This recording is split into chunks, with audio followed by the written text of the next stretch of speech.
Y ya que la vez pasada fue explicar cómo fue el encuentro de el judeocristianismo con la filosofía griega, las dos clases que quedan van a ser dedicadas a las dos grandes luminarias de la filosofía occidental previa al Renacimiento, a la modernidad y a la filosofía contemporánea. Esas dos grandes luminarias, en principio, casi todos los historiadores del pensamiento, de la teología y de la filosofía coinciden en que son San Agustín y Santo Tomás de Aquino. Bien, vamos a comenzar entonces con nuestro buen amigo San Agustín. Vamos a hacer compartir pantalla, ¿no? Y nos encontramos acá con el PowerPoint correspondiente. Esperen que voy a agrandar la pantalla. Ahí está, ¿no? Lucila, está todo en orden, ¿no? ¿Todo se está viendo bien? Sí, perfecto. Muy bien, perfecto.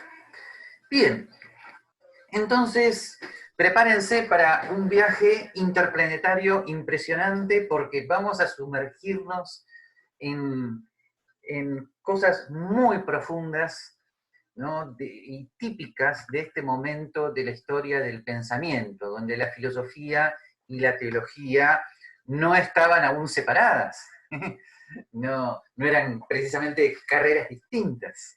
No había carreras, por suerte, en esta época. Bueno, en fin, me dejo de decir tonterías. Vamos, ahí está. Entonces, en primer lugar, en toda la obra de San Agustín, siglo IV después de Cristo, encontramos, ¿no?, este lema filosófico que les muestra ya un resultado maduro de ese encuentro entre razón y fe que se había dado en el encuentro del judeocristianismo con la filosofía griega. Creo para entender, entiendo para creer, es algo que les está mostrando que la fe y la razón van juntos, son como las dos piernas de una misma caminata, son como las dos manos de nuestro cuerpo, hay una unidad entre ellas, un proceso circular entre una y otra, no un círculo vicioso, sino un círculo virtuoso. Ninguna es primera, ninguna es segunda, sino que se van ayudando mutuamente. Y en cierta medida la vida de San Agustín es testimonio de esto, ¿no? Él, no, él no era cristiano, era un renombrado profesor de retórica y de gramática, muy cultivado en la filosofía griega, en el neoplatonismo. Tenía obviamente una inquietud por la verdad, ¿no?, que los sistemas filosóficos, sobre todo neoplatónicos, no les satisfacían del todo. Si bien la filosofía platónica satisfacía mucho sus ansias de espiritualidad. Cuenta la leyenda que su conversión se debió a que por motivos profesionales fue a escuchar una homilía de San Ambrosio, justamente para ver cómo era la retórica de San Ambrosio. Y escuchando, viendo esta retórica, advirtió algo que iba más allá de eso. Le llegó la fe cristiana que predicaba San Ambrosio, y ahí se convirtió al cristianismo, y ahí es cuando su razón, que estaba situada en el neoplatonismo, inicia un diálogo con esa fe y la construcción de uno de los mayores encuentros de razón y fe, que además sintetizaba gran parte del trabajo de la patrística anterior. Bien, este entender que está ahí no tiene que ver con la repetición memorística o con el solo cálculo, sino que es una comprensión integral. No significa deducir, no significa entender todo, significa comprender lo esencial, significa comprender la razonabilidad de lo que creo. Creo para que la razón sea elevada a su máxima potencialidad, entiendo para que la razón me afirme el no absurdo del misterio de la fe. Esa sería como una manera de reconvertir la expresión. Bien, esto es lo que quise simbolizar, ¿no? Ese círculo entre razón y fe, ese círculo de ida y vuelta. Yo sé que esto es bastante complejo de internalizar ahora que tenemos todo tan separado, ¿no? Pero en este momento, en el siglo IV después de Cristo, estábamos llegando precisamente a una síntesis que no se detiene, sigue avanzando en los siglos posteriores. Bien. Ahora comenzamos esta inmersión, ¿no? en este fascinante pensamiento de San Agustín. San Agustín ha quedado como uno de los máximos ejemplos y clásicos pensadores de la vía interior para encontrar las verdades filosóficas fundamentales. Está la reflexión sobre nosotros mismos, la reflexión sobre nuestro propio ser, la reflexión sobre nuestros anhelos, nuestras angustias, nuestros sufrimientos, la reflexión sobre nuestra búsqueda de la verdad, es lo que es la clave para encontrar la verdad y para hacer la síntesis razón-fe del pensamiento cristiano. Una de las primeras cosas que se destacan en el pensamiento de San Agustín es que él encuentra en la falibilidad humana, camino por el cual él había transitado, él había sido escéptico durante muchos años, en la falibilidad humana él encuentra su propio ser. Él encuentra que su máxima certeza es que él es alguien en búsqueda de la verdad, precisamente porque él ya ha experimentado, ¿no?, las fallas en la búsqueda de la verdad, ¿no? Y entonces, paradójicamente, ahí encuentra su principal certeza. Si alguien está viendo algún parecido con Descartes, ese tema lo vamos a comentar después. Y este tema de la verdad es algo que también tiene como un proceso de ida y vuelta, ¿no?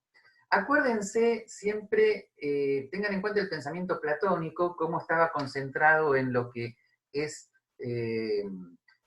lo máximamente verdadero, ¿no? Y acá, por eso esa expresión, la verdadera verdad, ¿no?, está distinguiendo en San Agustín entre las verdades fundamentales de la vida humana y las cosas que podemos llamar contingentes. Hay acá una reminiscencia, ¿no?, de el mundo de las ideas y el mundo sensible que estaba en Platón y en el neoplatonismo. O sea, para San Agustín, las verdaderas verdades son las estables, son las inmutables. ¿Se acuerdan de lo uno eterno e inmutable de Parménides? Bueno, las verdades de la vida humana, las verdades éticas fundamentales, la relación con el otro, el amor y la fidelidad que le demos al otro, la verdad sobre nuestro espíritu, la verdad sobre Dios, esas verdades inmutables, para San Agustín, comillas, siempre son.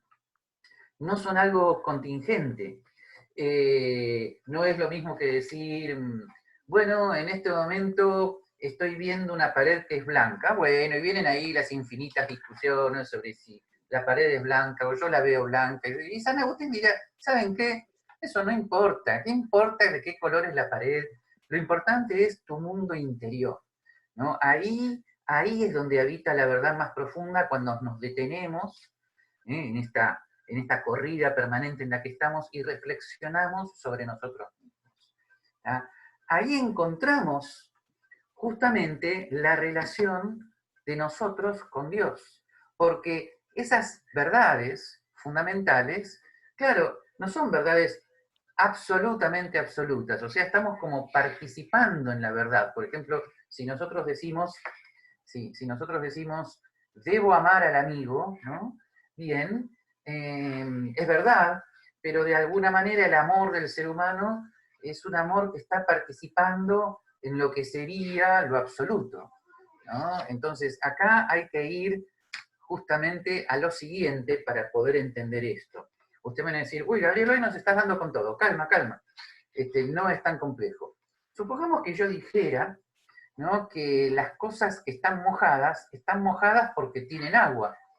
Como ven, no, nada tan difícil, ¿no? Entonces yo puedo decir, bueno, una cosa mojada no es el agua, sino que está tomando parte, participando en el agua.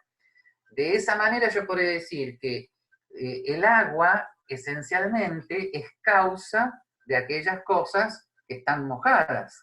Lo que es tal por esencia es causa de aquello que es tal por participación. Si hay cosas mojadas, es que participan en el agua en sí misma.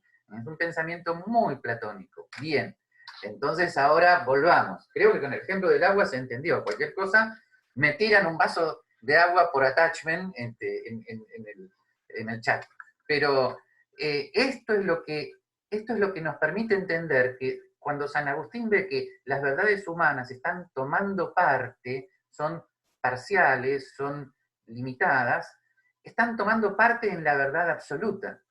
Y la verdad absoluta es Dios, ¿no? O sea, en la importancia y a la vez limitación de nuestras verdades, encontramos el camino a Dios, porque no habría en nosotros acceso a la verdad si no fuera porque existe lo verdadero en sí mismo, que es Dios. O sea, esto, si ustedes quieren, en términos que me parece que pueden llegar a ser confusos, porque no estaban ni siquiera en Santo Tomás, esta sería una especie de demostración de que Dios allí está. ¿Ven? O sea, de alguna manera, en la finitud de nuestro interior, San Agustín encuentra lo absoluto de Dios. En la finitud de nuestro interior, en la limitación de nuestro interior, San Agustín encuentra la causa última de nuestra propia finitud, que es el absoluto, es Dios. Y ustedes me van a decir, ¿pero esto es filosofía o es teología? Calma, gente, San Agustín les diría, vos te preguntás eso porque estás en el siglo XXI. Yo estoy en el siglo IV donde esa pregunta está mal planteada. Esto se llama pensamiento, esto se llama creo para entender y entiendo para creer. ¿Está? Y por lo tanto, cuando San Agustín llega a Dios, cuando San Agustín llega a Dios, llega también a lo mismo. O sea, ¿qué es Dios para San Agustín? Entonces ahí San Agustín toma las Sagradas Escrituras, la revelación, toma la famosa parte donde Dios habla con Moisés y Moisés le pregunta, che, si los muchachos me dicen quién me envía, ¿qué les contesto? ¿No? Y Dios les dice, tú diles que yo soy el que soy. Y San Agustín entiende esto como diciendo, Él es el que es esencialmente. ¿Bien? Yo puedo decir yo puedo decir que el escritorio que tengo en este momento es, yo puedo decir que mi hermano es, ¿no? Tiene ser, pero no es el ser en sí mismo, ¿no? Y acá de vuelta está lo mismo, las cosas que son participadamente, y acá está el tema de la creación, las cosas que reciben el ser, ¿no? Lo reciben de aquello que es el ser esencialmente, ¿no? Así como las cosas mojadas tienen agua, pero no son el agua, las cosas que están creadas tienen ser recibido por Dios, pero no son el ser. Dios es el ser en sí mismo. ¿Bien? Y entonces, por eso, ese punto 4, ¿no? Dios, el que es esencialmente, es la causa de todo lo creado. Y atención, ustedes me van a decir, a la miércoles, esto se viene hoy profundo, ¿sí? Así es San Agustín y todo este tipo de pensamiento. Porque ese Dios, que es verdaderamente, es a su vez el intelecto en sí mismo. ¿Por qué? Porque Dios, al ser creador, es el que tiene la capacidad de concebir todo lo que crea. Eso es el intelecto creador, ¿no? Y entonces, así como Platón concebía un mundo de las ideas, ahora este mundo de las ideas, que siempre nos parecía como muy bonito, pero relativamente inexistente, ahora en cambio en San Agustín, es sencillamente Dios en sí mismo, en su infinita capacidad de concebir universos infinitos. Y de esa capacidad de concebir infinitos universos, a alguno de ellos le da el ser, ¿no? Lo crea, ¿no? Y ahí estamos nosotros, o sea, si nosotros somos es porque Dios decide crearnos, ¿no? Fíjense, de alguna manera, ¿no? El intelecto creador es un intelecto que ve lo que crea, y ese ver tiene que ver con iluminar, ¿no? Crear en el pensamiento de San Agustín, es como prender una linterna, ¿no? La luz no es solamente una luz que ilumina una cosa que ya está ahí, sino que la luz es una luz creadora, ¿no? Por eso el famoso hágase, y dijo Dios, hágase y se hizo, ¿no? Qué envidia nos da, ¿no? Hágase la torta de chocolate y la torta se hizo. Bueno, no, en nuestro caso no es así, ¿no? O algunos gobernantes quisieran decir, hágase 300.000 millones de dólares en el presupuesto. No, no, no, no, así no se hace. Bien, entonces, perdón San Agustín que pasé rápidamente el siglo XXI. Bueno, volvamos al siglo IV, donde no había presupuesto. Va, de otro modo. Entonces, el intelecto humano también, ¿ven? Está participando de la luz del intelecto divino, y por lo tanto para el ser humano conocer, entender, es tomar parte, limitadamente, en ese intelecto infinito, absoluto, o sea, es tomar parte en la capacidad de ver, o sea, nuestro entender es un iluminar. En primer lugar, nuestra vida interior, pero al iluminar nuestra vida interior, estamos tomando parte en el intelecto divino, ¿no? Hay una reminiscencia neoplatónica interesante, porque finalmente el alma en Platón también era aquello que recordaba lo que había visto en el mundo de las ideas. Este no es el caso, es una analogía que tiene sus similitudes y sus diferencias. No, no es que nosotros éramos algo antes de ser creados, éramos nada. Dios nos crea con un intelecto que participa en su capacidad de ver, de iluminar.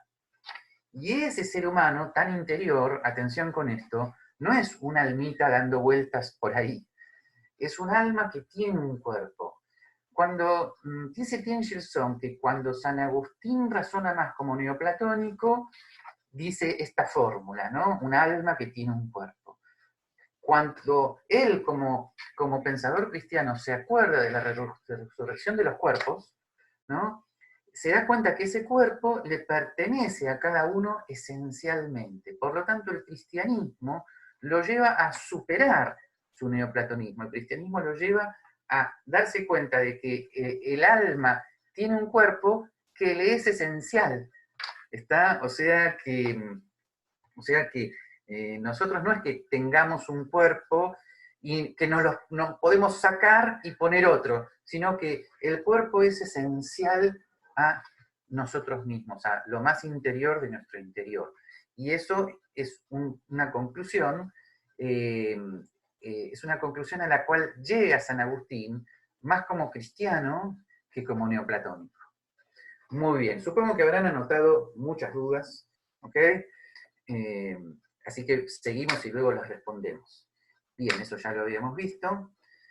Y por supuesto, de alguna manera, cuando San Agustín se remonta a Dios creador, de vuelta, hoy diríamos, se pone a filosofar sobre Dios creador, y en realidad en su época lo que estaba haciendo es relacionar razón y fe. Estaba haciendo una especie de apologética, o sea, de defensa del sentido de la fe o de la razonabilidad de la fe.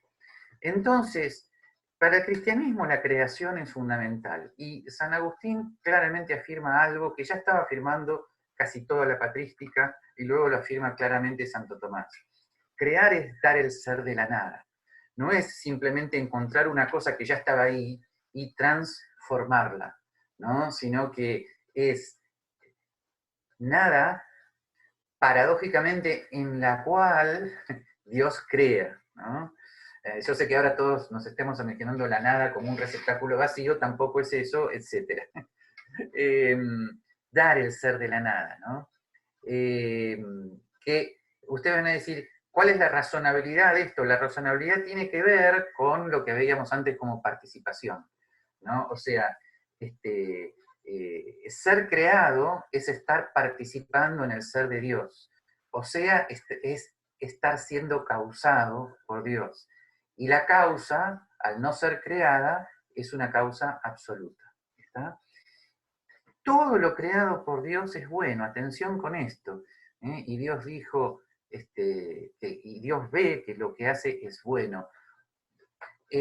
Porque Dios es la bondad absoluta, así como es la verdad absoluta. Y por lo tanto, todo lo que es creado participa de la bondad absoluta. El mismo argumento otra vez, ¿no?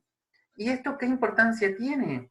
La importancia es que con esto también se supera un problemita del neoplatonismo, a saber, la consideración de lo material como algo malo en sí mismo. No, no puede ser, sino que todo lo creado, ya sea espiritual como un ángel, o ya sea corporal como un ser humano, o ya sea la naturaleza física, es bueno, es una manifestación de la bondad de Dios.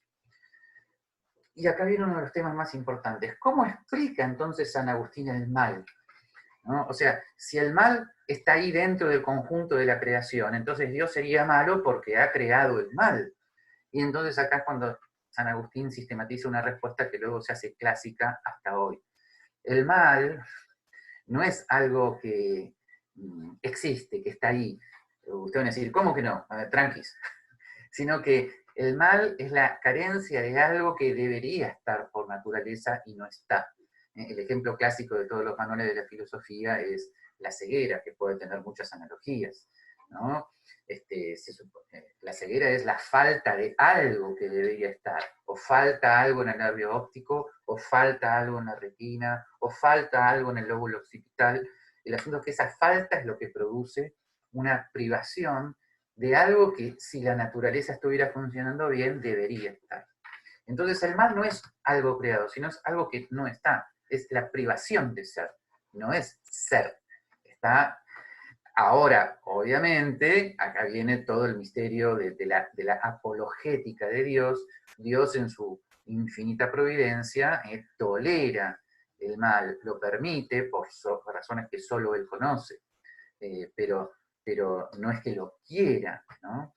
Sino que, y esto es muy importante para el pensamiento de San Agustín, el mal entra, y para todo el pensamiento cristiano, pero van a ver por qué sobre todo para él, el mal entra de alguna manera, esa privación fundamental de ser, se debe al pecado original, a ese pecado esencialmente espiritual, al no querer aceptar nuestra humanidad y querer ser como dioses, querer sustituir a Dios, ¿no? Bueno, entonces, eh,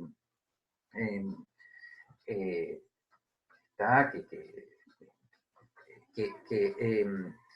es una tentación humana terrible, ¿no? Porque solamente un ser intelectual puede querer ser como Dios. ¿Está? Y por este pecado el ser humano pierde su libertad, pero cuidado, no su cierta, miren cómo lo voy a decir, capacidad de decisión, sino pierde su mayor libertad. Esto en San Agustín es algo fundamental. La mayor libertad del ser humano es estar libre de ese pecado, ¿no? Nos podemos quedar con una libertita, una libertas minor, dice San Agustín, ¿no? Que sería algo parecido a lo que es el libre albedrío, que él lo acepta, obviamente. Pero lo que perdemos es esa libertad mayor. Para San Agustín este tema es muy importante porque a él se lo ha llamado también el pensador de la gracia de Dios. La gracia de Dios es el único remedio para la pérdida de esa libertad, por la cual recuperamos esa libertad mayor, ¿no? Es muy importante, después si sale el tema lo afirmamos, que San Agustín haya quedado en toda la historia del pensamiento cristiano como alguien que destaca que las solas fuerzas humanas son esencialmente incapaces de llegar a Dios. A ese Dios que nos ha creado, ese Dios que es intelecto, que es verdad y bondad absoluta, nosotros por el pecado original no podemos llegar y necesitamos la gracia para poder llegar.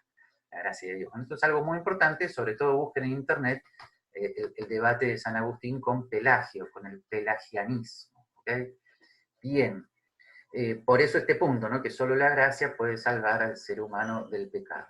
Vuelvo a decir, vayan viendo todos estos temas no como teología, sino como una concepción del mundo integral, donde la razón y la fe van trabajando juntos, porque todo esto significa un trabajo racional, porque la razón significa mostrar que todo esto es razonable.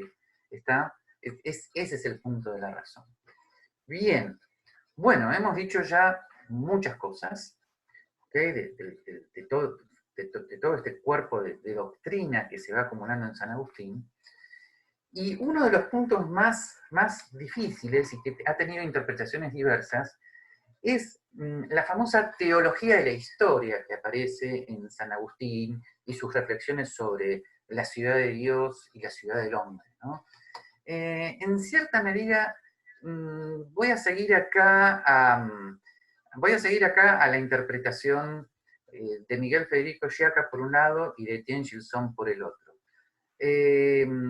San Agustín, al contraponer la ciudad del hombre a la ciudad de Dios, no está cayendo, como a veces se lo interpretó, en la suposición de que finalmente va a haber una ciudad terrenal que va a ser la ciudad de Dios. No, de alguna manera, todos sencillamente habitamos ciudades terrenas, sean cuales fueren, ¿ok? Eh,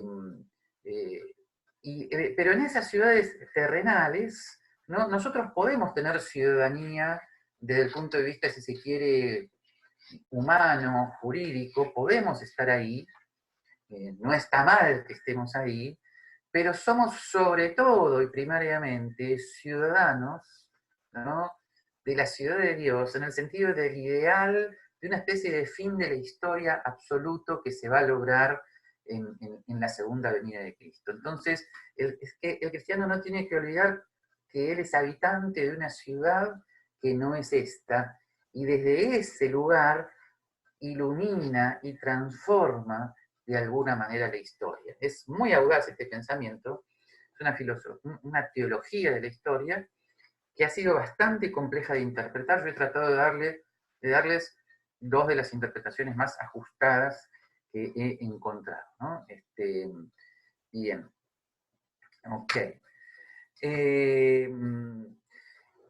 Fíjense que San Agustín, entonces, porque ustedes van a decir, bueno, muy interesante esto, pero ¿se queda ahí en el siglo IV después de Cristo? No, de ninguna manera. A ver, lo que les quiero decir hoy es que San Agustín deja a toda la historia del pensamiento posterior ciertas características del filosofar que de alguna manera son permanentes. O sea, de alguna manera toda la historia de la filosofía y el pensamiento occidental posterior tiene una tendencia o a ubicarse en estos temas o a negarlos. Pero es como si estas temáticas dominaran la historia de la filosofía posterior y de alguna manera es un legado de San Agustín.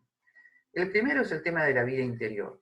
O sea, lo fundamental del saber humano como sabiduría es encontrarse a sí mismo, ¿no?, en cuanto a nuestra naturaleza humana.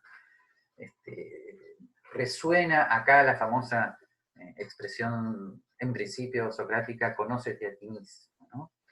O sea, entonces encontrar en el interior nuestras verdades más profundas. Como termina, usted me decía, Gabriel, con esa cita la arruinas, como termina la película 5 de Viaje a las Estrellas, el capitán Kirk diciendo, Dios habita en nuestro interior.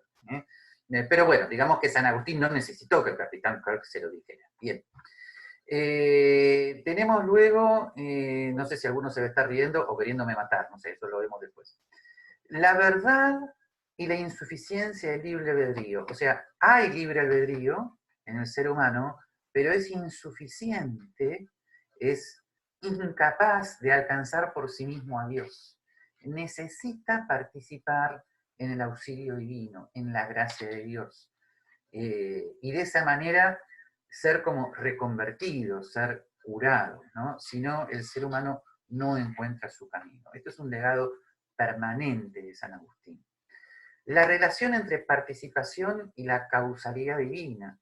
Esto es un legado que, sobre todo en Santo Tomás, va a ser muy importante, por eso los tomistas más sabios hablan de esta característica esencialmente agustinista del pensamiento de Santo Tomás. O sea, nosotros al estar participando en Dios, de esa manera es como estamos siendo creados.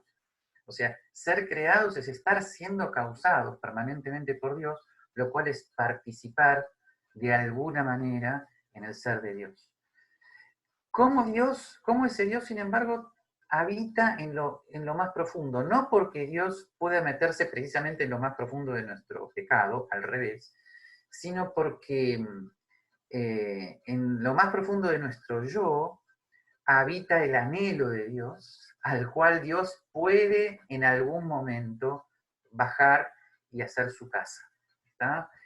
Y cómo el mal, el pecado, atraviesa la historia del ser humano, nos golpea fuertemente, no es un golpe contingente, es un golpe lamentablemente permanente, pero cuidado, no somos el mal.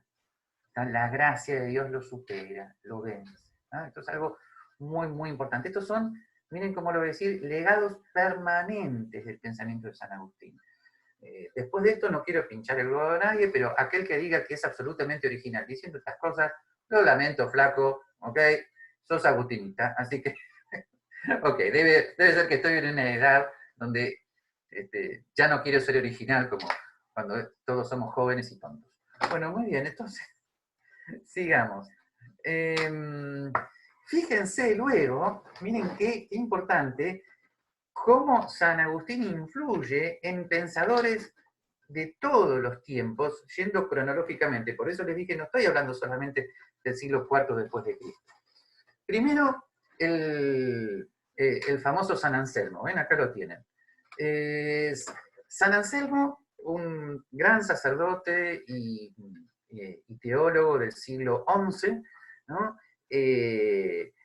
San Anselmo es alguien que toma la noción de Dios como el que es esencialmente, es, ¿no? Y dice algo que luego hasta hoy se sigue discutiendo en toda la historia de la filosofía. O sea, la relación entre San Agustín y San Anselmo produce una especie de herencia que ahora no vamos a decir si esto que dice San Anselmo es correcto, sino que vamos a decir que es importantísimo. Domina hasta hoy toda la historia del pensamiento de la filosofía. Dice nada más ni nada menos que cuando yo pienso en lo que Dios es, ese pensamiento implica que no pudo haber surgido de mí mismo y por lo tanto Dios lo ha puesto en mí. Bueno, esta famosa idea de que pensando en la esencia de Dios somos capaces de ver su existencia, esto es un legado. Ustedes van a decir, ¿es correcto eso? No importa en este momento, pero es algo que se discute siempre, hasta hoy. Los heideggerianos se pelean con los tomistas sobre este tema, y es un legado que viene a toda la historia de la filosofía occidental a través de San Anselmo, que a su vez lo hereda de San Agustín. Santo Tomás, bueno, Santo Tomás es muy, muy agustinista, casi totalmente agustinista. Por supuesto, ya vamos a ver que agrega cosas de Aristóteles, pero en Santo Tomás el tema de la participación domina su pensamiento. Fíjense, no quiero que entremos en mayores complicaciones, pero cuando Santo Tomás está en su famosa cuarta vía para demostrar que Dios es causa primera de todo el universo, dice algo así, ¿no? Como que la gradualidad de las cosas, ¿no? Se atribuye según que se aproximen a lo máximo, ¿no? Ese según con mayúsculas debería estar con minúsculas. Entonces yo digo, esto está un poquito mojado, esto está más mojado, la gradualidad de las cosas tiene que ver con el acercamiento a lo que es el agua en sí mismo, ¿no? Bueno, tomando este tipo de razonamiento, Santo Tomás concluye, ha de ser, cuidado con el término existir, algo que sea totalmente verdadero, totalmente bueno, que es el ser supremo, ¿no? Así que este pensamiento en Santo Tomás es muy importante, ¿no? Incluso, bueno, la verdad ahora que estoy viendo, espero que esta foto de Al-Armi no signifique otra cosa que yo no sé, pero este pensamiento también domina el pensamiento de Santo Tomás, ¿no? Fíjense, de día, miren qué bello que es ese campo de flores, ¿no? Está iluminado, pero a la noche, si hubiera oscuridad total, seguiría siendo ese campo de flores, pero ya no sería iluminado. O sea, que algo esté iluminado quiere decir que está, ¿no? Tomando parte en la fuente de la luz, ¿no? Entonces, Santo Tomás hace una analogía entre la creación y la iluminación, y de dónde viene, de San Agustín, por supuesto, ¿no? Así como la luz ilumina, pero las cosas iluminadas no son la luz, sino que están siendo iluminadas por la luz, por ejemplo el sol, que sería la luz, por esencia. Bueno, la diferencia entre la luz por esencia y la luz por participación es la diferencia entre Dios, que es el ser por esencia, y las cosas creadas, que son seres por participación, o sea, que están siendo iluminadas por Dios, y esa iluminación les da nada más ni nada menos que el ser.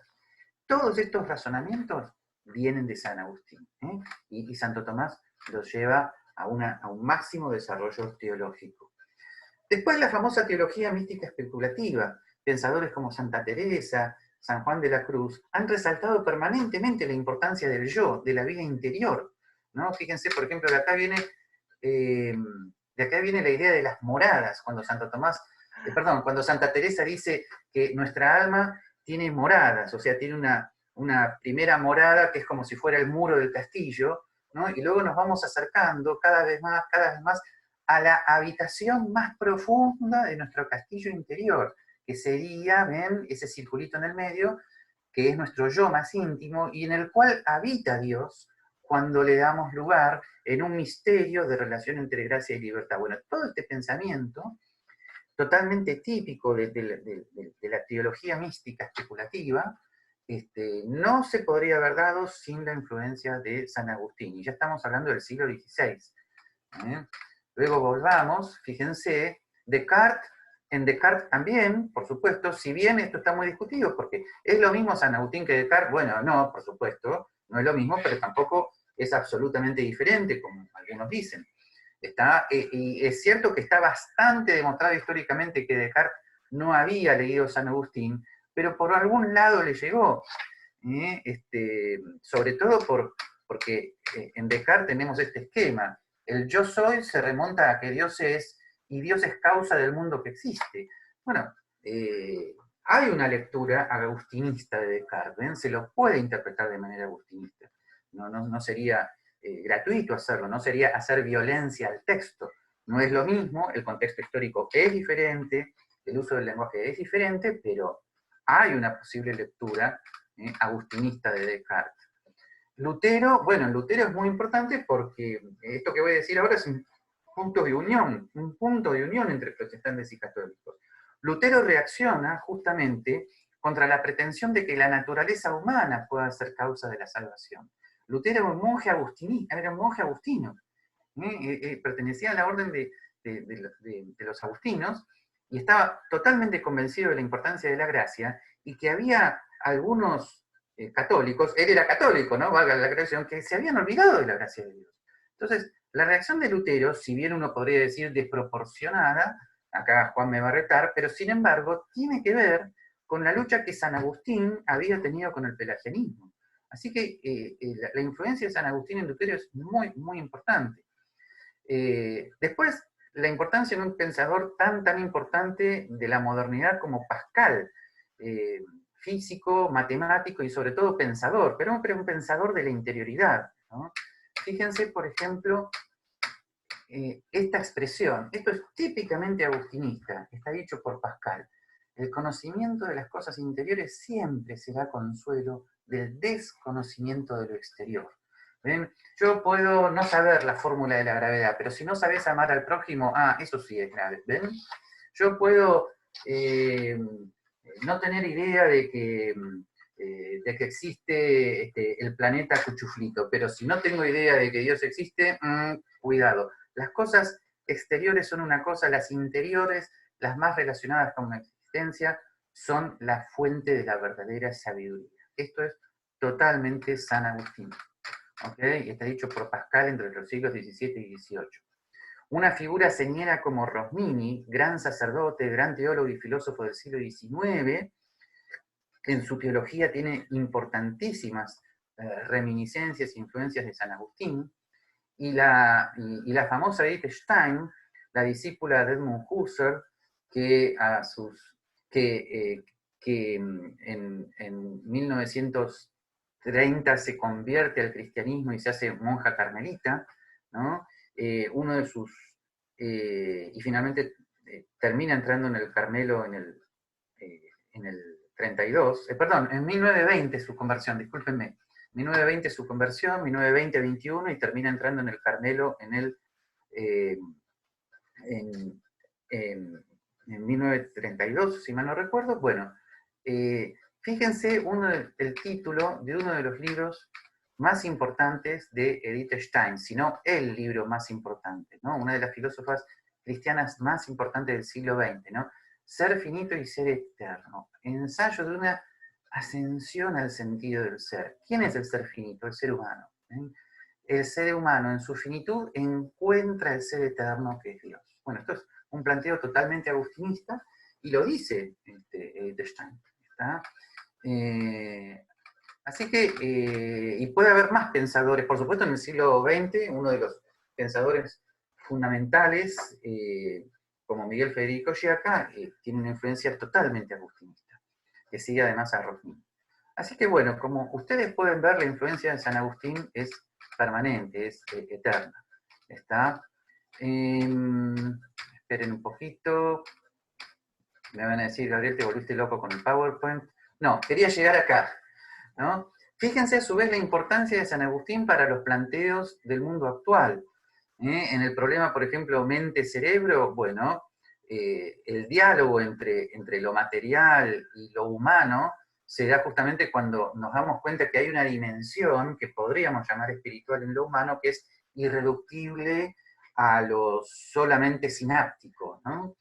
En la filosofía de la ciencia, ustedes van a decir qué influencia tiene, nada más ni nada menos que la conciencia de que yo puedo tener certezas para las verdades interiores más profundas, para nuestro amor a Dios y al prójimo, y para lo exterior pueden existir conjeturas, ¿no? Habitualmente, fíjense que es al revés. El mundo contemporáneo está convencido de que la ciencia sobre las cosas exteriores tiene certeza, y que para la vida interior es lo que sentís, lo que se te cante.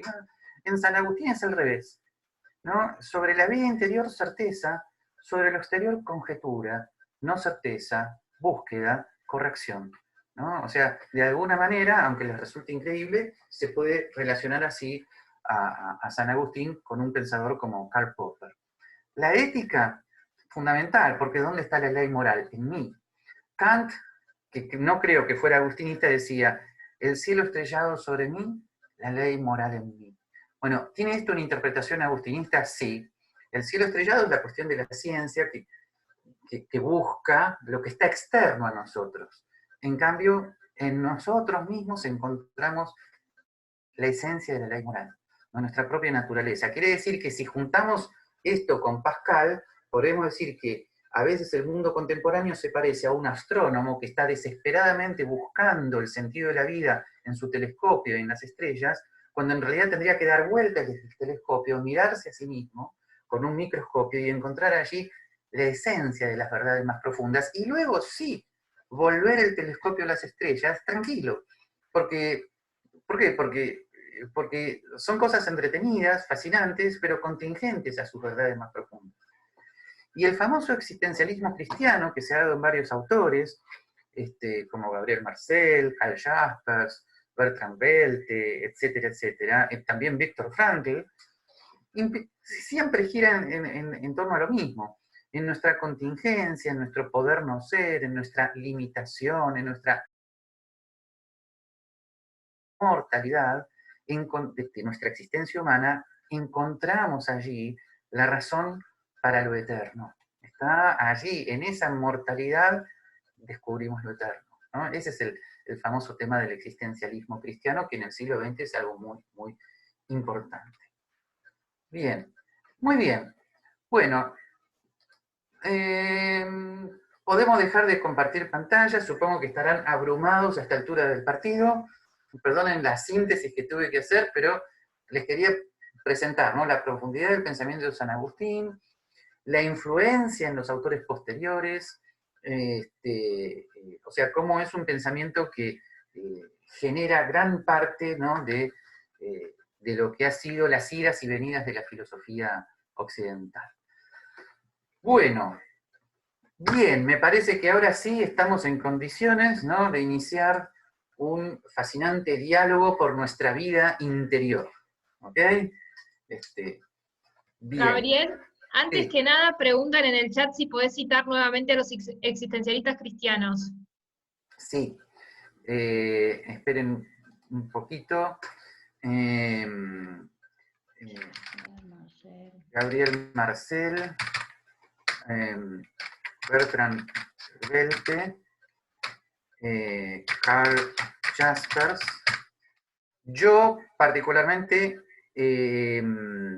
incluyo a Viktor Frankl, el famoso autor de la logoterapia. Víctor, ¡ay, no me sale Víctor! Frankl. Y además la primera parte del libro de Edith Stein, Ser finito y eterno, para mí es un autor existencialista. Por supuesto puede haber muchos más, ¿no? Esos son los que yo conozco. Así. Estoy ya contestando intuitivamente a lo que me pregunta Juan, ¿no? Bueno. Bien. Y Rosa tiene una pregunta. Sí. Hola, buenas noches, Gabriel. Buenas noches. Estuve escuchando la clase de hoy. Yo soy profesora de filosofía y mientras te escuchaba exponer me surgió una pregunta. Cuando escuchaba las influencias que San Agustín había dejado en los autores posteriores a lo largo de toda la historia,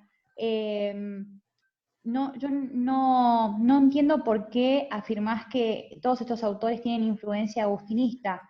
No sé, me imagino un Pascal y cuando leo sus obras no pienso que, digamos, todo lo que escribe tiene alguna influencia agustinista. Pienso que quizás lo que él escribe lo hace a causa de su fe, que era jansenista, o porque tuvo una especie de conversión, o porque, digamos, todas sus reflexiones se basaban en la existencia. Digo, en estos autores como que no me hacen pensar que, digamos, fueron influenciados por San Agustín.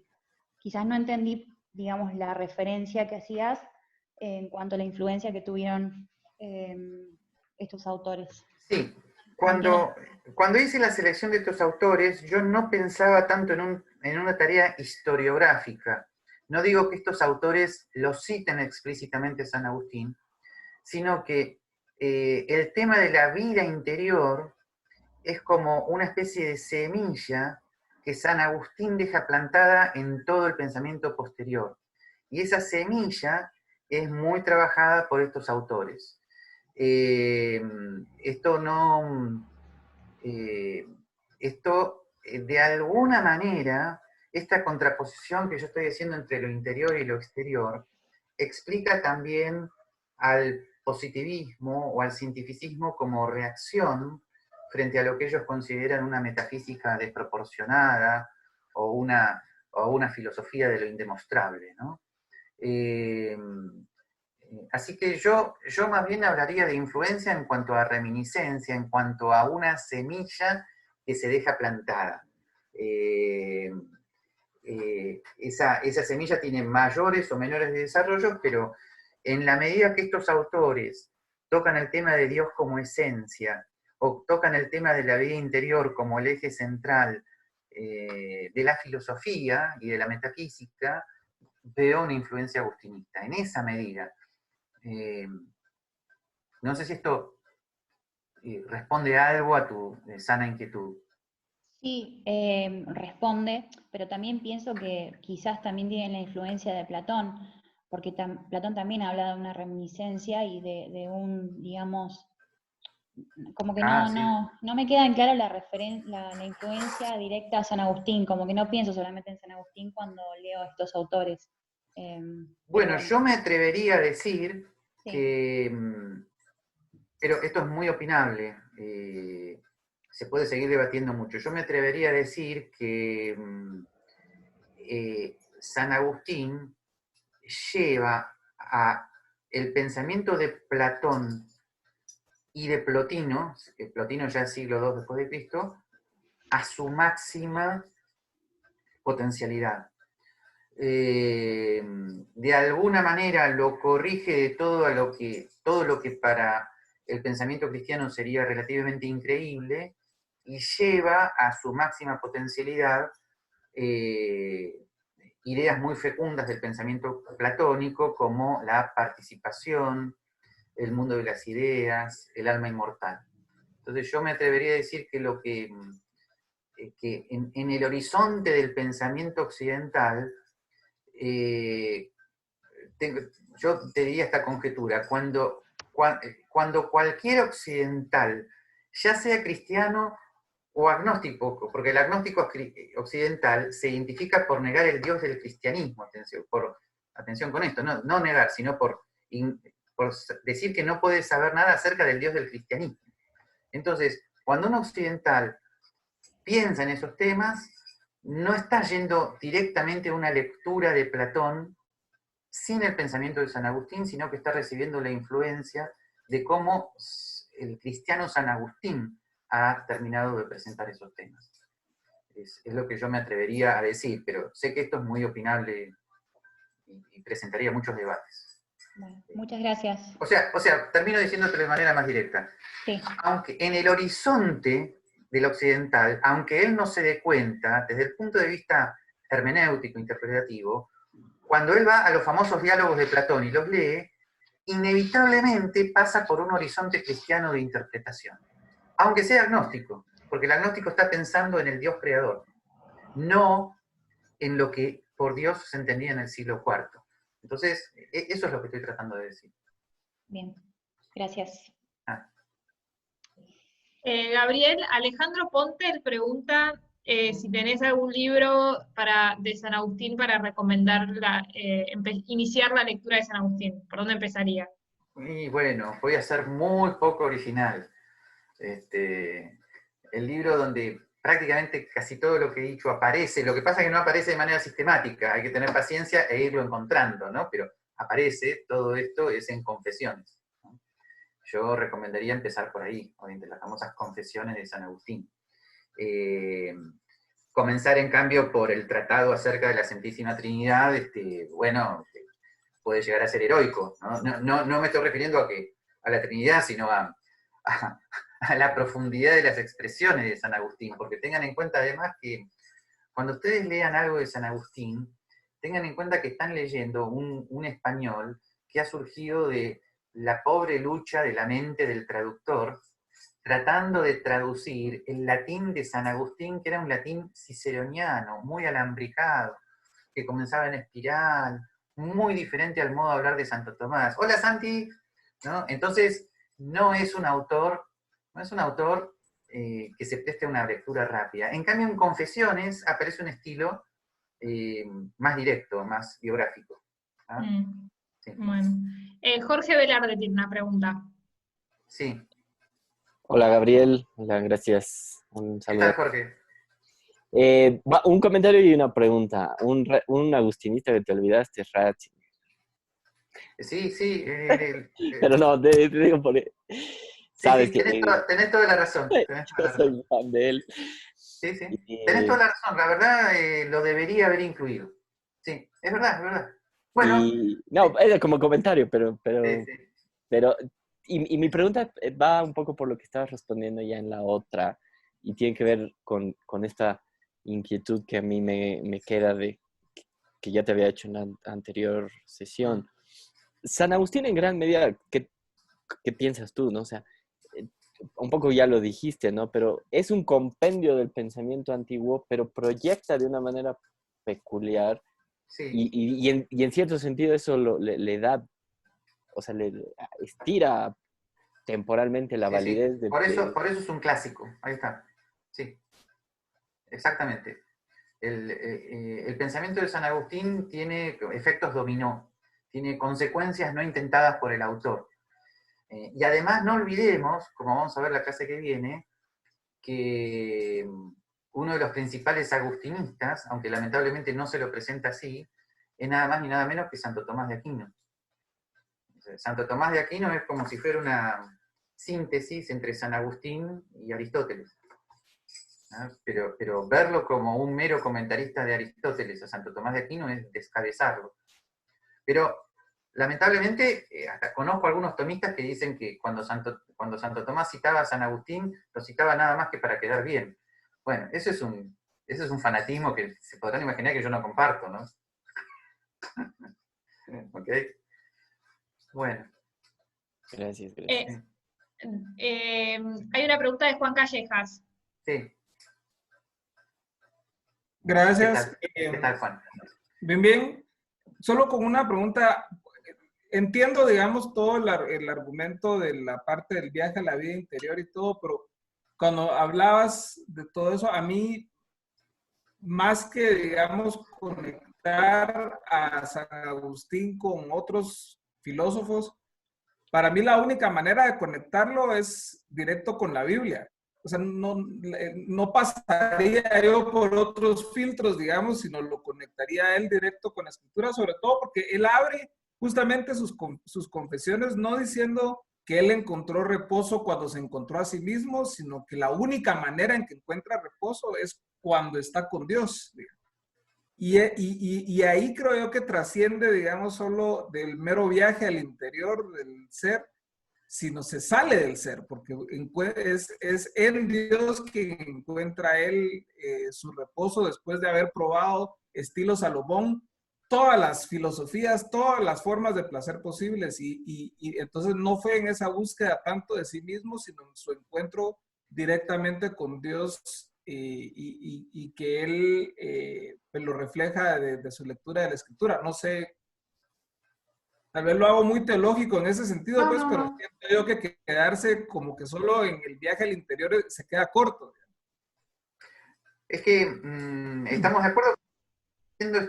Es una implicación del diálogo entre razón y fe que planteamos desde el principio. O sea, no es un pensador no cristiano de la vida interior. Resume 4 siglos de patrística cristiana y por lo tanto, perdón que no lo haya dicho, pero la presencia de las Sagradas Escrituras en todos estos autores, disculpame, esto no te va a gustar, la doy por obvia. No podían sino no pasar por las Sagradas Escrituras, ¿no? Lo que ocurre es que en San Agustín, más que en otros, bueno, aunque este más que es ultra opinable, en San Agustín por lo menos queda como un autor simbólico de cómo las Sagradas Escrituras te permiten a vos reflexionar sobre tu propia existencia, ¿no? Ahí está el punto. ¿Okay? O sea, a ver, esto es muy interesante. San Agustín no es alguien que ya estaba totalmente tranquilo con su vida desde chiquitito y se dedica a la teología como si fuera una profesión externa, que a veces se encarna así, ¿no? Como, bueno, soy experto en Sagradas Escrituras como podría hacerlo en física cuántica, ¿no? Un horror, pero muchas personas hacen eso. Bueno, San Agustín es todo lo contrario. Las Sagradas Escrituras son absolutamente vividas por él para, por un lado, resolver su propia vida y luego para predicar esa resolución a los demás, ¿no? Si querés, sería el ejemplo totalmente contrario a una teología, lamentablemente a veces muy académica, que a veces se practica, ¿no? Como una mera especialización. Yo hablo de una cosa que se llama en las Sagradas Escrituras. Nada que ver. Sí. Gracias. Aldo Abraham tiene una pregunta. Aldito, dime, ¿Cómo estás, Gabriel? ¿tenés algún consejo financiero para todos nosotros? Bueno, Bueno. yo soy un humilde economista, como sabés, pero me dejaste ahí con una duda, ¿no? Como un espacio a llenar, ¿no? Porque yo sé que entre lo que yo hubiera respondido sobre la existencia del mal, si me hubieran preguntado, siendo un humilde economista de filosofía, desde ya lo poco que sé por escucharte a vos, y la realidad es que, bueno, la realidad es que si me hubieran preguntado del mal, ¿por qué existe el mal si Dios creó el mundo y es tan bueno? Y obviamente yo le hubiera respondido porque Dios nos ha dado la libertad de elegir salvarnos, y que salvarnos viene a ser esta participación en la bondad de Dios, que deberíamos estar buscando plenamente, y que nos dio la libertad también de no elegirla, ¿no? Y cuando vos no elegís a Dios, no elegís esa participación plena en Dios, en esa bondad, obviamente estás haciendo mal, ¿no? Y ahí surge el mal. Por eso me llamó la atención, porque esta visión de libertad, ¿por qué me dio libre albedrío Dios?, parece mucho más amplia, y ahí es donde me surge la duda a la que vos diste, ¿no? Que increíblemente lo llevaste mucho más allá, ¿no? Que la verdadera libertad es también participar en la libertad de Dios, que parecería contradictorio, ¿no? Pero interpreto yo, y por eso quiero que me lo aclares porque no me quedó muy claro, que debería ser como decir, bueno, la verdadera libertad es estar siempre dispuesto a elegir a Dios. A ver, vamos a hacer un poco de terapia filosófica. ¿por qué te parece intuitivamente contradictorio que la verdadera libertad sea estar en Dios? No. Me parecería, a ver, es como, a mí lo que me parece contradictorio es que Sí. parecería que la libertad sería una sola opción. ¿Me seguís?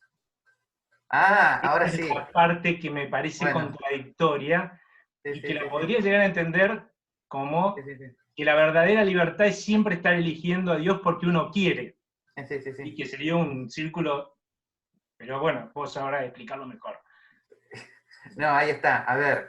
Eh, a ver, en el misterio, a ver, cuando los pensadores cristianos tratan de explicar la razonabilidad del gran misterio de la relación entre el libre albedrío y lo que Dios te propone, que es un tema muy, muy amplio, entonces ahí hay dos instancias. Por un lado, eh, está siempre la afirmación de un libre albedrío, debilitado por el pecado original, pero libre albedrío al fin, ¿ok?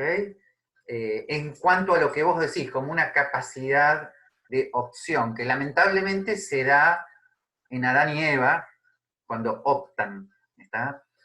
Bien. Ahora, vos tenés que tener en cuenta que este es un pensador eminentemente cristiano, entonces él, eh, él está consciente de que hubo una opción de Adán y Eva, eh, no por Dios, sino por ellos. Eso introdujo el pecado en el mundo, y para liberarse del pecado es necesaria la gracia de Dios, y ahí es cuando surge la libertad mayor, la libertad mayor, estar liberado del pecado. Esa libertad implica infinitos sí y solamente 10 no, que es todo lo contradictorio de los 10 mandamientos. Lo que pasa es que a los seres humanos nos encantan esos 10 no, ¿ok? Bien, pero si superás la tentación por esos 10 no, los sí que te quedan son infinitos hacia Dios. ¿Está? Y ahí también hay algo muy importante, pero que no está, que yo recuerdo explícitamente en Santo Tomás, en San Agustín, pero posiblemente estaba. La libertad del que está en Dios es la libertad de la no violencia. O sea,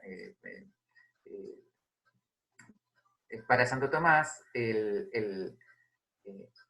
con la misma naturalidad que una plantita se aferra a la tierra, el ser humano salvado por la gracia se aferra a Dios.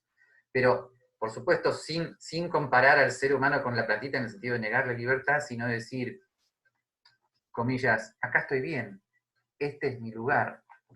¿No? O sea, cuando en las Sagradas Escrituras, en la Transfiguración, en el Nuevo Testamento, los discípulos le dicen a Jesús, Jesús, qué bien que estamos acá, ¿no? Hace una carpa para vos, para nosotros, para Elías, qué bien que estamos acá.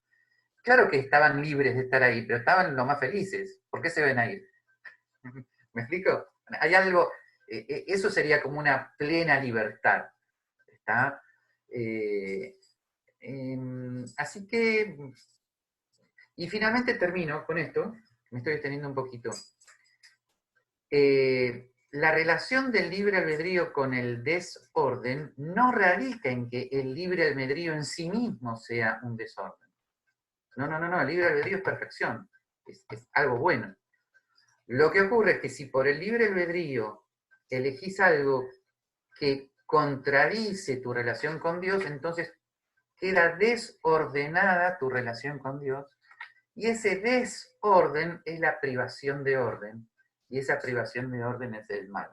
¿Okay? Ahí aparece el tema. Ahora, esta vez en serio termino. Tengan en cuenta que el contexto histórico de todo esto es que los pensadores cristianos en ese momento estaban muy preocupados de explicar que el mal no era algo creado por Dios. Entonces decir, bueno, actualmente también, bueno, pero en ese momento mucho. ¿Okay? Porque eso sería totalmente contradictorio con la providencia y la bondad divina. Y además, San Agustín estaba debatiendo con el maniqueísmo, ¿no? Un pensamiento no cristiano aproximadamente del 2 después de Cristo, por el cual había dos grandes principios. El principio del mal y el principio del bien, como si hubiera dos dioses, el dios del mal y el dios del bien, ¿no? Y San Agustín viene a decir, el único Dios es el bien absoluto, y lo demás es privación, ¿no? Así que bueno, tenés todo ese contexto histórico que te explica la insistencia en estos temas, ¿no? Bueno, muchas gracias, ¿eh? Ok. ¿Qué opinas? Aldo, ¿qué opinas de los gobernantes cuando quieren ser como Dios y dicen, hágase el dólar y el dólar se hace? Y lamentablemente los argentinos siempre estamos eligiendo dioses y así Sí, nos va. eso seguro. Bueno. Bien, Lucila. Sí, Tarcisius tiene una pregunta. Sí.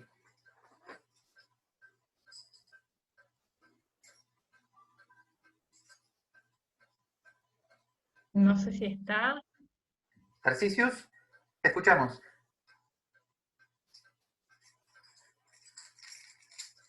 ¿Vos lo ves, Gabriel? Sí, está hablando, pero tiene el micrófono silenciado. Ah, Tarcisius, tienes el micrófono silenciado. Ah, ahora sí. A ver. ahí está, ahora sí. Ah, no, debe tener un problema de audio. No, pero... No, no te escuchamos. Sí, debe haber un problema de audio. Sí, porque ahí el micrófono lo tiene habilitado, pero no se escucha. Sí. Si no, Salvo que que nos la quiera escriba, dejar en el, sí, en el que la chat. escriba en el chat. Sí, si podés escribirla en el chat, Tarcisius. Sí que importa. Toda pregunta importa, ¿eh? Toda pregunta es importante. No hay ninguna pregunta que no sea importante. Bien. Bueno, mientras esperamos que Tarcisius escriba. Sí. Sí. Ahí Carlos Guillermo tiene un aporte para hacer. Si querés comentarlo.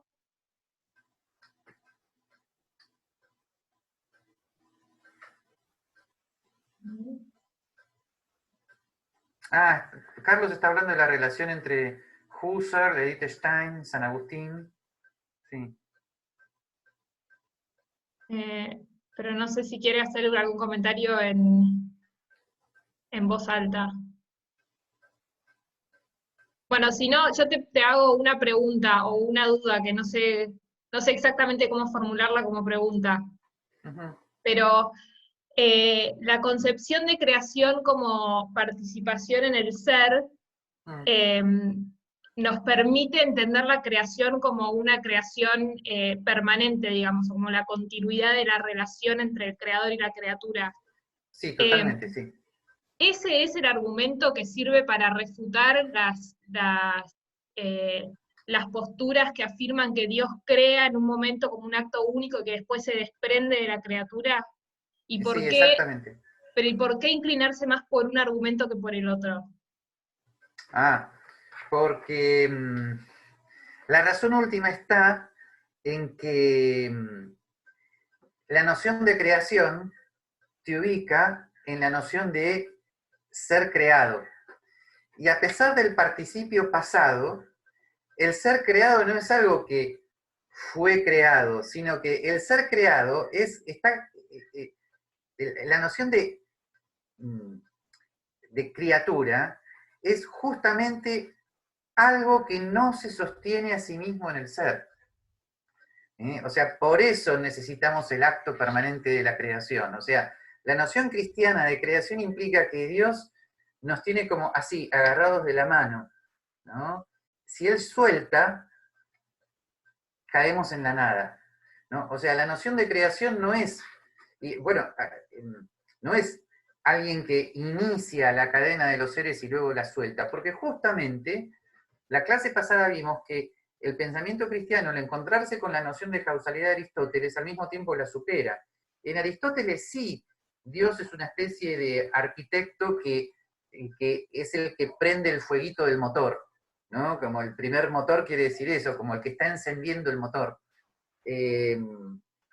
Pero acá no, acá es una causa permanente, ¿no? Digamos, lo más concreto que te podría decir es que sería contradictorio que un ser finito se mantuviera en el ser sin la participación en el ser infinito, ¿no? Aunque hay que reconocer que esta noción de infinitud como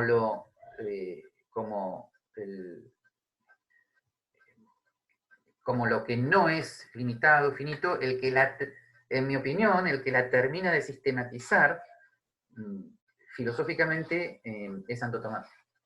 ¿Okay?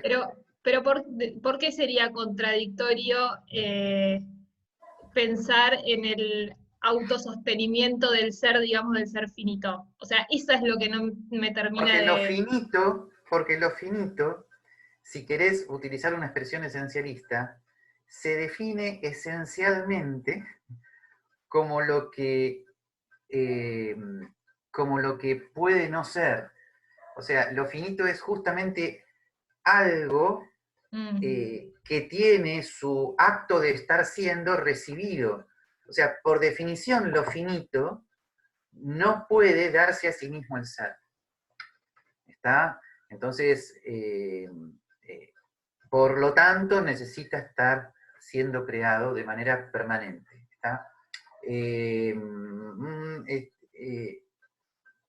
es un paso muy complejo del pensamiento de Santo Tomás, pero vos en tu carrera ya habrás visto que a veces es difícil de mostrar lo que Santo Tomás hace porque muchas veces se lo muestra como un pensador que está diciendo, bueno, las cosas tienen una esencia, pero esas cosas son contingentes, por lo tanto no se dan a sí mismas su existencia. Pero ese planteo es de Francisco Suárez, siglo XVI, no es el planteo de Santo Tomás. El planteo de Santo Tomás es más complejo, pero evitaría las críticas habituales a las demostraciones escolásticas de la existencia de Dios, ¿no? Entonces, lo difícil de entender del pensamiento de Santo Tomás es que él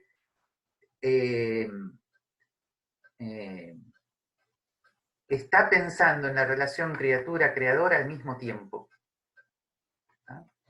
No es un pensador que te diga primero criatura, luego llegamos al creador como causa. No es tan fácil, ¿eh? Eso es. Pero vamos a tener tiempo de entretenernos con esto la vez que viene. Bueno, gracias. Hay una pregunta de Rafael.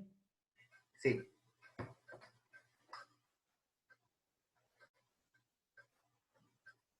Ay, espera que tiene el micrófono apagado. Sí. Ahora está habilitado. Sí, al escuchar esto tan interesante, sobre todo sobre la interioridad, escribí esto, no sé si estaré en la verdad. Para mí la interioridad se opone a no a la exterioridad, sino a la superficialidad. Y entonces, con lo que nos está pasando, como que hay una velocidad en las noticias y no asimilamos lo que está pasando. Entonces, pienso que interioridad no es intimismo, ¿verdad? Sino es un modo de vivir, y porque nos estamos volviendo compulsivos, ¿no?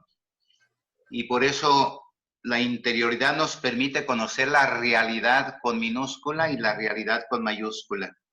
Y esa realidad primera somos nosotros mismos. Desde ahí miramos la siguiente realidad. Así entendí yo, ¿no? No sé si estoy... No, está muy bien, Rafael. Lo que pasa es que usted ya está ubicado en lo que podríamos llamar un existencialismo cristiano del siglo XX, ¿no? Donde la famosa expresión existencia auténtica que viene de Heidegger se podría llegar a interpretar como alguien que tiene conciencia de su propia finitud y entonces deja de anestesiarse en las corridas en este mundo, ¿no? O sea, la existencia auténtica significa tomo conciencia de que mi existencia es finita y no voy a recurrir a una anestesia, no voy a olvidarme de mi finitud. Eso significa no ser superficial, porque vivir en la superficie de la existencia, vivir en lo que podrían llamar la superficie del yo, es no ir hacia la habitación más profunda de la que hablaba Santa Teresa. Eso significaría superficialidad. Quedarse solamente en la primera morada, quedarse en el agua que rodea el castillo, pero no ir a la habitación más profunda del castillo, que es el corazón donde posiblemente pueda habitar Dios si le doy lugar, ¿no? Entonces, sí, pero eso ya es una una terminología más propia y mejor del existencialismo cristiano del siglo XX. Creo que un Pascal se maneja más con la dualidad interior-exterior, pero usted tiene razón. Creo que la dualidad sería lo profundo y lo no profundo, ¿no? Yo no veo mejor resolución que la analogía de Santa Teresa. Los muros del castillo, el foso exterior del castillo, por donde había que cruzar, en comparación con la habitación más importante del castillo. Que habitualmente, miren qué importante que esto es para psicología, por eso lo cité a Víctor Frankl, la dificultad de nuestros autoconocimientos es que muchas veces nuestra habitación más profunda es aquella menos visitada, con más tierrita acumulada, con los muebles tal vez más nobles, pero a la vez más abandonados, cubiertos por sábanas. Toda la dificultad de la vida interior, y donde se juntan esencialmente psicología con filosofía, consiste en que ir hacia lo interior es el trabajo de redescubrir esos muebles, limpiarlos, sacarle el polvo, sacarle las sábanas, abrir las ventanas, descubrir la tierrita que está flotando, que cuando hay oscuridad no se ve. Bueno, todo eso es ir hacia lo interior, y por eso muchas veces cuando vamos, abrimos la puerta de la habitación más profunda, entramos, nos asustamos y salimos de vuelta. Porque no es un lugar bonito para estar, porque hay mucho que hacer ahí. ¿Tá? Así que acá es donde filosofía y psicología se unen inexorablemente, y lamentablemente están muy separadas. ¿Tá? Así que creo que todo esto que les estoy diciendo es lo que podríamos llamar el fundamento filosófico último de una terapia, pero que tiene que ver con una perspectiva de lo que significa la vida interior. Gracias. Juan quería hacer un comentario. Juan, ¿sí? Juan Callejas, sí. Gracias. Juan, sí. Solo hablando un poquito, o pensando un poquito en lo que decía, la pregunta que te decía Aldo, no sé si cabe yo hago una analogía para tratar de explicar por qué la verdadera libertad solo está justamente cuando tenemos ese encuentro con Dios, y Dios entendido desde la perspectiva cristiana, que tiene que ver un poquito con esa idea de telos, de propósito, que la libertad está únicamente dentro del propósito para el cual fueron creadas las cosas. Entonces, por ejemplo, yo lo que les digo es solo un pianista, digamos, estudiado, que mete las horas de práctica y demás, es verdaderamente libre de tocar el piano según el propósito del piano. O solo cuando, digamos, una cancha de fútbol está rayada y hay reglas y dónde está el gol y demás, hay juego, si no, no hay juego. Sí, coincido perfectamente, es una analogía muy importante. Yo creo que los grandes pianistas, precisamente, se sienten muy libres en el teclado. Así que eso tiene que ver. Está muy bien la analogía. Simplemente vos sabrás, aunque acá hay dificultades teológicas, que el pensamiento cristiano siempre ha reservado un lugarcito a esa situación paradójica de, ¿voy o no voy a ese piano? ¿Me siento o no me siento en ese piano? ¿No? Si comparamos el piano con la vida cristiana, el no sentarme en él es un acto de libre albedrío, aunque por supuesto me puede ocasionar un sinfín de dificultades. Sabés perfectamente que el debate sobre la gracia del libre albedrío ha afectado a todos los pensadores cristianos, ha producido dificultades y diferencias en los pensadores cristianos. Por eso yo veo en San Agustín una posibilidad de diálogo entre los que se han inclinado por la gracia contra el libre albedrío o por el libre albedrío contra la gracia. En San Agustín veo una posibilidad de superación de esa dialéctica, que sabés perfectamente que ha afectado a muchos teólogos. Del lado católico, conocerás de memoria el problema entre que los dominicos acusan a los jesuitas de que los jesuitas, al seguir a Molina, dejan de lado la voluntad de Dios y se afirman en el libre albedrío, y los molinistas acusan a los dominicos, sobre todo a Báñez, de afirmar la omnipotencia divina y destruir el libre albedrío, y no salieron nunca de esa polémica, ¿ok? ¿Por qué? Porque el pensamiento cristiano no puede negar ninguna de las dos instancias, aunque haya una tensión entre ellas, ¿no? Así que hay una enternecedora cita de Karl Popper en uno de sus libros, donde lo cita a San Agustín, y dice: elogio en este pensador a alguien que, él dice así, ¿no?, que a pesar de la providencia intenta encontrar allí la libertad. Increíble que alguien como Karl Popper haya visto algo tan característico del pensamiento de San Agustín, ¿no? Sí. Juan de Arquiaga tiene una pregunta. Uh-huh. Sí, Juan. Hola, ¿qué tal? Buenas noches. ¿Qué tal? Pregunta propia, y Tarcisius también creo que escribió la suya en el chat. Okay. La pregunta propia es respecto a la vida interior. O sea, me resultó muy novedoso saber que es Agustín, digamos, el innovador en este campo. Mi pregunta es, ¿qué había antes de San Agustín en este aspecto? Porque está muy bien. Bueno, tal vez exageré, no quise decir que fuera el innovador. De alguna manera, toda la patrística anterior, pensadores como San Justino, pensadores como San Ireneo, Clemente, Orígenes, padres como San Ambrosio, Mario Victorino, etcétera, etcétera, todos estos pensadores eran pensadores de la vida interior, habían afirmado decididamente que lo más importante era el diálogo entre Dios y el hombre, no eran precisamente gente que se dedicara a la física, ¿no? Así que no, en eso me corrijo si di la impresión de lo contrario. San Agustín, a ver, lo que pasa es que en toda la historia de la filosofía hay que acostumbrarse a esto. No hay ningún pensador que sea totalmente original, en el sentido de que crea algo de la nada. Como estamos viendo, el único que puede crear algo de la nada es Dios, ¿no? Entonces, lo que ocurre es que en determinado momento hay pensadores como que recrean una temática de una manera muy profunda.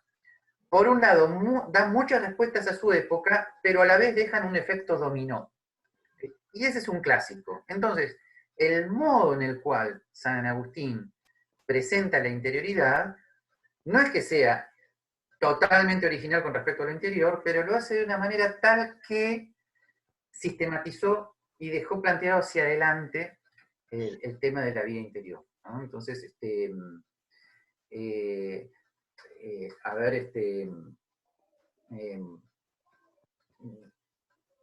es como si me preguntaras, ¿cuál es la originalidad de un Santo Tomás de Aquino con respecto a la física como ciencia de la materia y el cristianismo? Muchos otros lo habían hecho.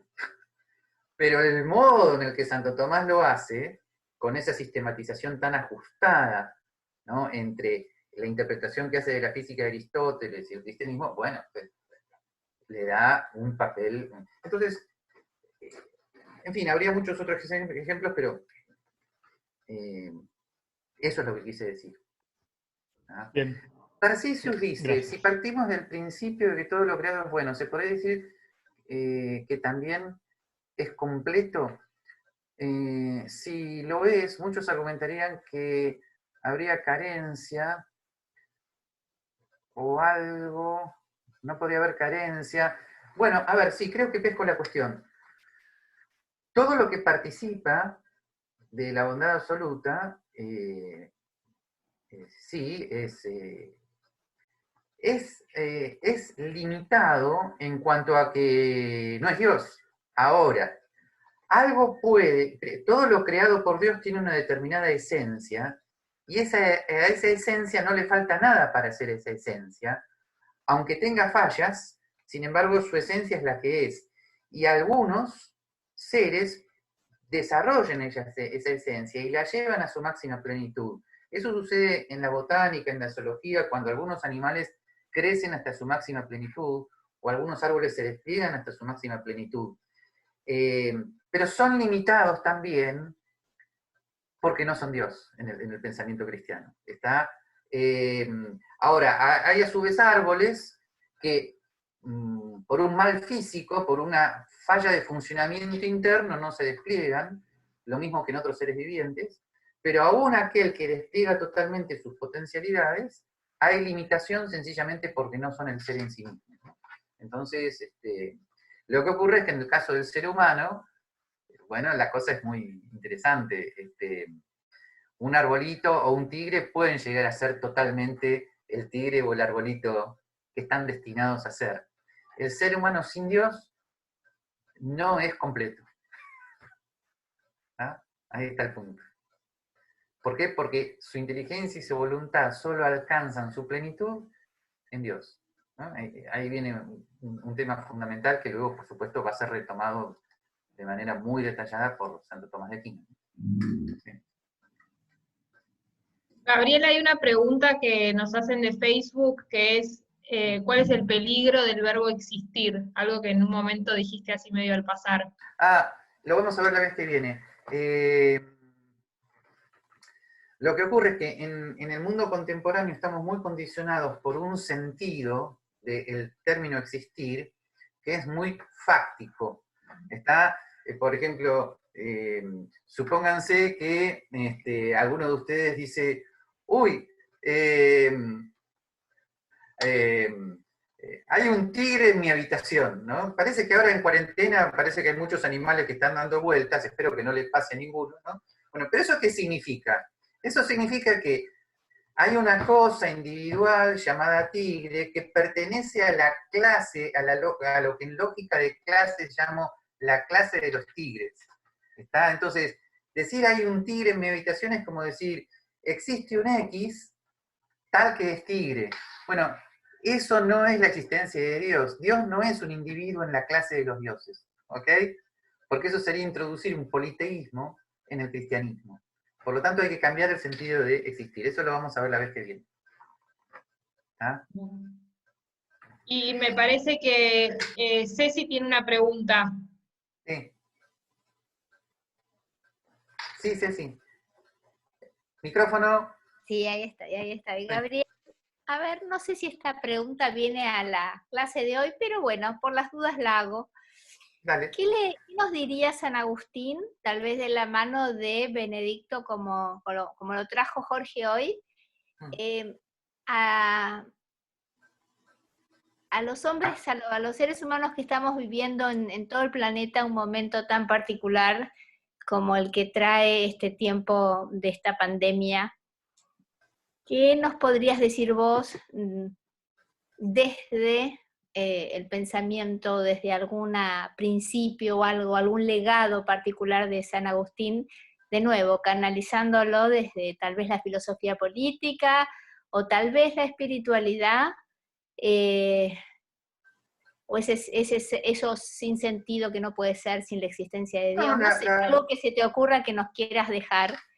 Creo que San Agustín no tendría ningún problema en comparar la pandemia actual con cualquiera de los desastres del Imperio Romano de su tiempo, que estaban en plena decadencia. Él finalmente fue casi testigo de la disolución del Imperio Romano de Occidente. O sea, en San Agustín, por las circunstancias históricas, y esto ha tenido algunas interpretaciones no del todo acertadas, hay una visión muy negativa de la ciudad terrena, ¿no? Y como que al ser habitantes de la ciudad de Dios, estamos como por elevados sobre estas dificultades, como que no nos tienen que penetrar, que nos tienen que dar.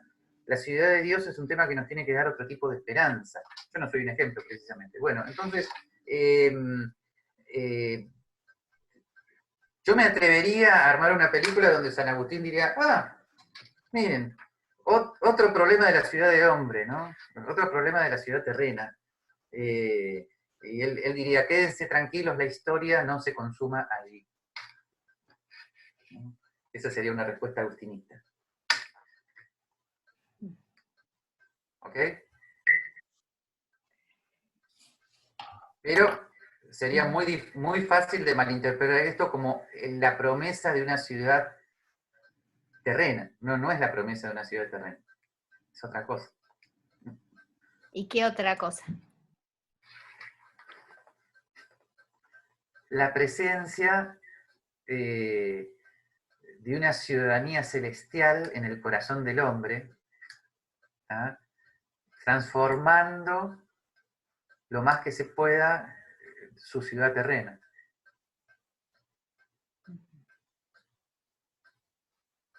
¿Y lo querés hacer hablar un poquito a Benedicto? Justamente, él termina su encíclica Spe Salvi del 2007, afirmando que el máximo defecto de las utopías temporales occidentales, el máximo defecto de las utopías del marxismo o del nazismo, es la afirmación de que la esperanza tiene que ver con una ciudad terrena que llega a su perfección. Justamente, él afirma, puede haber algo de bueno en las ciudades humanas, en las estructuras temporales, pero eso jamás tiene que sustituir la esperanza última en Dios. O sea, las estructuras temporales son siempre finitas, limitadas, imperfectas, ninguna es la ciudad de Dios, ¿no? Y la esperanza no se tiene que basar en una esperanza temporal,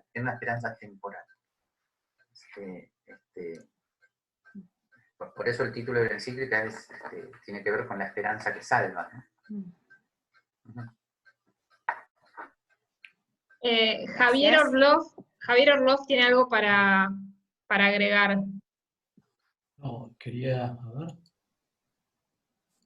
Ahí, te escuchamos, ¿eh? ¿Qué tal? Buenas noches. Muchas gracias. ¿Qué tal? No, era una pregunta sobre esto del mal, ¿no? Que no, el mal es algo no creado, que no debería estar, y que no debería estar, que no está. Que debería estar y no está, perdón. Sí. Ahora, entonces, no podríamos pensar, es algo olvidado de que está ahí, ¿no? Comparándolo con el caso de la ceguera. Es algo olvidado que faltó algo en el nervio óptico. Bueno, hay que ver qué connotaciones tiene el término olvidado, porque en una buena connotación, olvidado puede llegar a parecer arreglado. Y el mal es un defecto que, sin embargo, incide permanentemente en el ser que lo padece. Entonces, los defectos dejan huella, dejan marca en nuestro accionar, ¿no? El ejemplo de manual sería, por ejemplo, alguien que tiene una pierna más corta que la otra, que sería un defecto, o sea, que hay un desorden ahí físico. Bueno, pero eso tiene una incidencia permanente en su modo de caminar. Es una analogía bastante buena para las dificultades en la vida espiritual. Caminamos, pero caminamos torcido, difícil. ¿Por qué? Por los profundos defectos que atraviesan nuestro espíritu permanentemente, ¿no? Así que yo diría que el mal tiene una permanente presencia, pero cuidado, combinando psicología, terapia, filosofía y pastoral, cuidado, hay que distinguir entre el pasado culpógeno y el pasado redentor. Digamos, el pasado del mal nunca es un pasado olvidado, pisado, como dicen algunos porteños, pasado pisado. Es un pasado permanente, pero cuidado, si se convierte si se convierte en una culpa de la que no podemos salir, eso asesina nuestra psiquis. Si en cambio se convierte en una posibilidad de redención, de perdón y de volver a comenzar, entonces ese pasado es redentor. Esto es muy importante para cualquier tipo de terapia espiritual. ¿Ah? Sí, es un punto importantísimo porque, digamos, existe la tendencia muy fuerte a quedarse atrapado en ese pasado culpógeno, ¿no? Exactamente, Y no bueno, avanzar y quedarse sí, azotándose. exactamente. Bueno, esa es la tentación que hay que evitar, pero la mala manera de evitarla es intentar borrar el pasado, hacer como que no hubiera existido. Bueno, como sabemos que eso es imposible, entonces nos seguimos autoflagelando. No, el punto es dejar el látigo, sabés que existe la posibilidad de redención, y a partir de ahí comenzar hacia adelante. Y lo otro queda como un aprendizaje. Está bien. Y un pequeño comentario sobre esto, las dificultades de ir al interior del castillo, digamos, a la vida Sí, interior, ¿no es cierto? sí. ¿No está muy ligado a nuestra tendencia a siempre estar un poco con la lupa, mirando las cosas exteriores o las cosas de los demás, y evitar el espejo? Porque de mirarnos a nosotros mismos, lo cual nos produce bastante temor y miedo. Sí, está muy bien, esa es una interpretación excelente de la famosa frase no juzguéis y no seréis juzgados, ¿no? O sea, el estar mirando permanentemente al otro es una de las distracciones de nuestra vida interior. Así que, sí, es así como usted dice, sí, exactamente. Bien, bárbaro, muchas gracias, Gabriel. Gabriel, si querés tenemos una última pregunta para Perfecto. cerrar de Juan Derquiaga. Sí, Juan. Sí, sí, sí.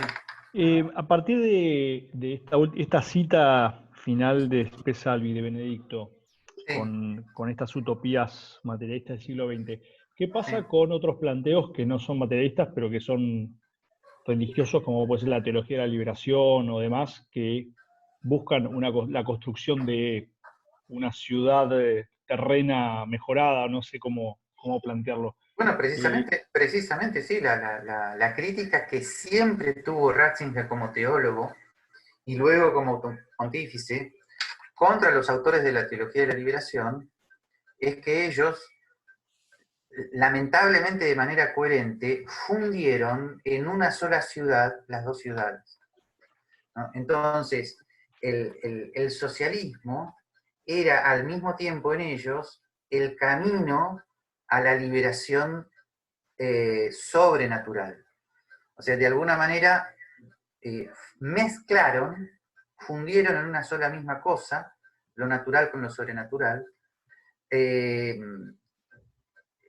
alguna manera es casi como un pelagianismo social, como que de la reconstrucción del reino temporal va a venir la salvación sobrenatural. Por lo tanto, es ahí el eje central de la advertencia. También podría haber una teología de la liberación de derecha, lo que pasa que nunca se dio. Si yo afirmara, por ejemplo, que de la economía de mercado surge la gracia de Dios y la salvación del hombre, estaría cometiendo exactamente el mismo error. ¿Ah? Fuerte tentación, ¿no? En Una general, tentación. digo, para cualquier tipo de pensamiento económico. Bueno, es una tentación para todo cristiano. Siempre fue muy difícil. A ver, el cristianismo implica una renovación de los corazones y por lo tanto que los corazones anhelen la justicia, y eso va como corrigiendo ciertas estructuras de este mundo, como muy a lo largo de los siglos el cristianismo produjo, al finalmente terminar con la esclavitud, etcétera, etcétera, pero el cristianismo no es un mensaje temporal directo. Bueno, la verdad, ese es un tema muy complejo, pero que Ratzinger justamente es un gran maestro en esa cuestión, y hay que leerlo permanentemente. Recomiendo un libro bastante olvidado de Ratzinger, que Jorge Velarde lo conoce muy bien, que se llama, esperen que se los pongo todos aquí, que es un libro previo, que creo que es un libro del 79, Iglesia, Ecumenismo,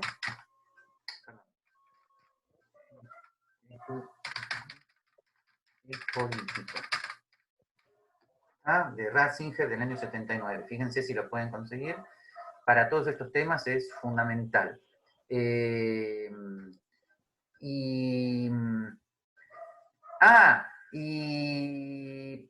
para evitar la tentación de buscar el reino de Dios en lo temporal, en la primera parte de su libro, Jesucristo, tiene una muy buena explicación de lo que significa la tentación del reino temporal, cuando comenta una de las tentaciones de Cristo, cuando el diablo le dice, si eres Dios, convierte todas las piedras en pan. ¿Okay? Qué tentación para un gobernante o un ministro de Economía.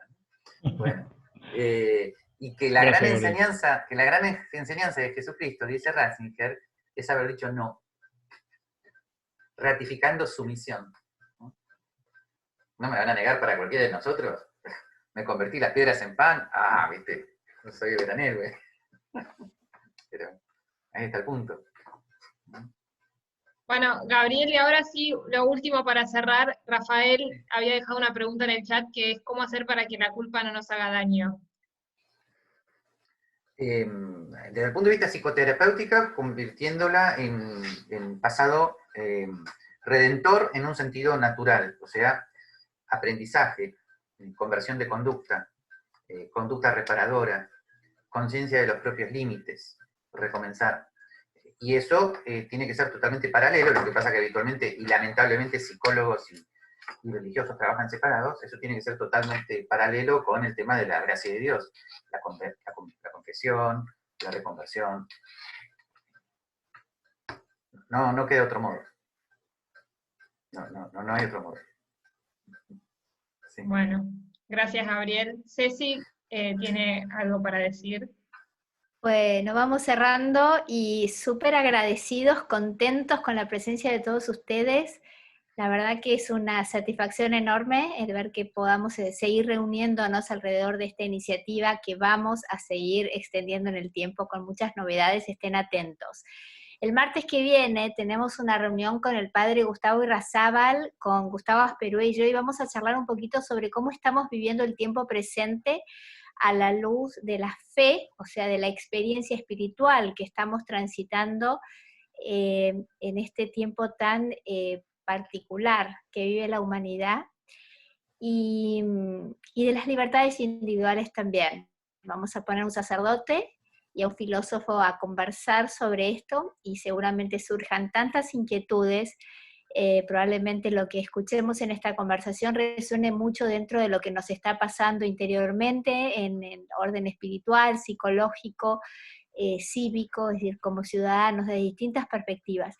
Los invito a que estén atentos a recibir esta invitación y a, como siempre, darla a conocer a otros. Esta experiencia de ser parte de una red donde unos a otros nos comunicamos hoy por hoy, lo que estamos haciendo para Acton es súper, súper importante. Somos parte de una comunidad mucho mayor, así que hay que usarla, aprovechar a usarla, y se los agradecemos muy, muy especialmente. Y bueno, Gabriel, te volvemos a agradecer la clase de hoy, todo este seminario, y lo que viene. Estén atentos porque va a haber resérvense los jueves a la tarde. Y como siempre, gracias a Luli Cole, que está detrás de todo esto, ayudándonos tanto, y a Silvina Floria, y a Alfredo Lepera, que está en redes. Son nuestros ángeles de la guarda que hacen que todo esto sea posible. Somos un equipo muy activo. Así que gracias por estar, y nos vemos el jueves que viene, ¿eh? No, el martes que viene y después el jueves que viene. Y por supuesto, gracias por los aportes que están haciendo, que son recontra súper valiosos, ¿eh? Muchísimas gracias. Ahí Gabriel quiere decir. Te están preguntando la hora del martes. 18:30. Van a recibir toda la información por mail, por supuesto, ¿eh? Pero 18:30 por este mismo canal. Bueno, de muchas gracias. Buenas noches. A comer. Gracias. O a cocinar. Gracias.